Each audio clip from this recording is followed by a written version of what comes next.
kelas 10, bertemu lagi dengan Ibu Rika dalam pelajaran geografi.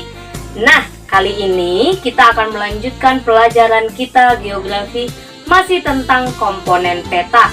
Kalau ada yang ketinggalan tentang komponen peta yang sebelumnya, nanti boleh dicek di deskripsi. Ibu akan tambahkan yang namanya link untuk komponen peta bagian yang pertama. Di situ ada berisi tentang judul dan perhitungan tentang skala.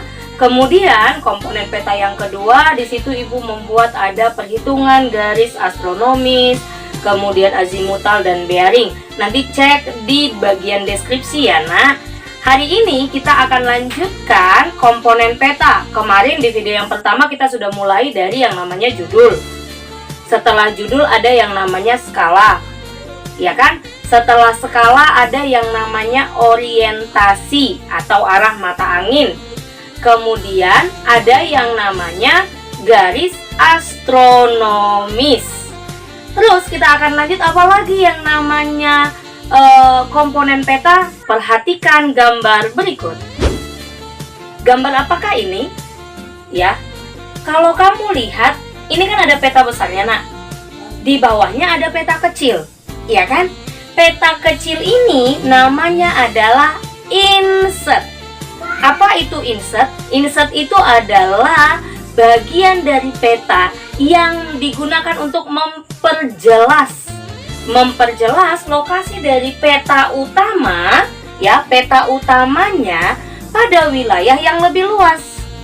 Ya, jadi kalau dia misalnya ini adalah peta Pulau Sumatera, maka insetnya itu adalah Indonesia. Nah, kalau ada lagi nih, lihat ya. Ini adalah Sumatera Utara. Ada juga gambar kecil di sini kan, nak, ya. Ini adalah Nias. Ya, Nias. Nah, Nias ini juga bisa dikatakan inset, yaitu bagian dari peta yang digunakan untuk memperjelas wilayah-wilayah yang tidak tergambar pada peta utama. Jadi, inset itu tadi fungsinya ada dua ya, nak, ya. Yang pertama, menunjukkan lokasi wilayah yang dipetakan pada wilayah yang lebih luas. Yang kedua, untuk menunjukkan wilayah yang bagian yang kecil-kecil supaya terlihat lebih jelas. Oke? Itu komponen yang selanjutnya, berarti itu komponen yang kelima. Komponen yang keenam ada yang namanya simbol. Mari perhatikan simbol-simbol dari peta berikut. Simbol peta itu dia ada yang namanya, ini dia adalah simbol titik.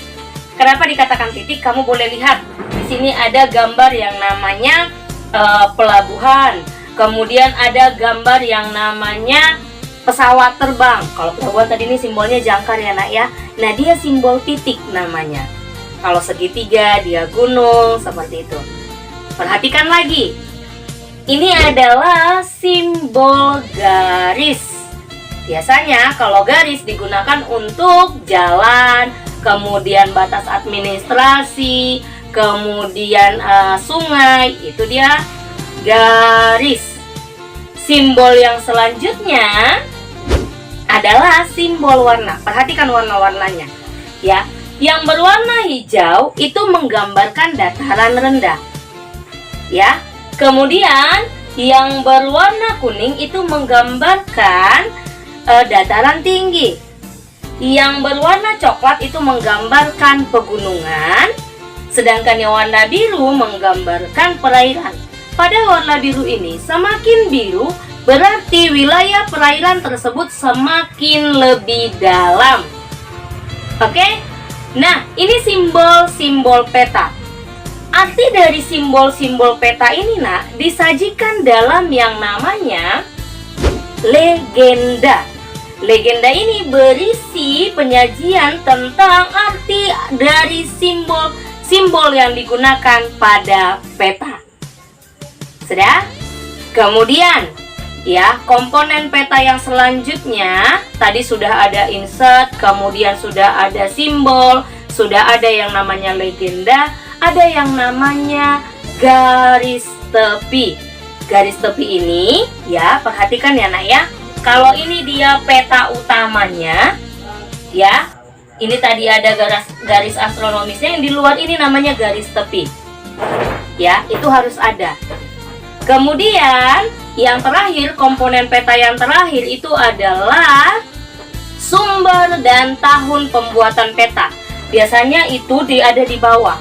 Dibuat oleh siapa, sumbernya dari mana, tahun berapa dibuat. Tujuannya ini adalah untuk melihat bagaimana keakuratan dari peta tersebut diaplikasikan ke tahun yang sekarang.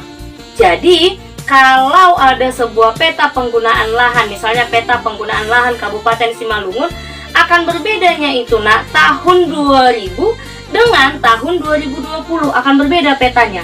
Mana yang lebih update? Pasti yang tahun terbaru. Cukup sekian ya, Ibu sudah selesaikan semua tentang komponen peta ya. Nah, tugas kamu nanti Ibu akan jelaskan di classroom. Apa tugas kamu untuk materi tentang peta ini? Ibu akan buat di classroom.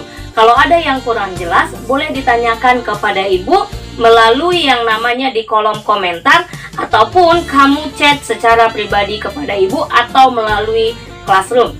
Cukup sekian penjelasan dari Ibu. Terima kasih atas perhatiannya. Tetap semangat belajar di rumah ya, jaga kesehatan, jaga diri di rumah aja. Tuhan memberkati.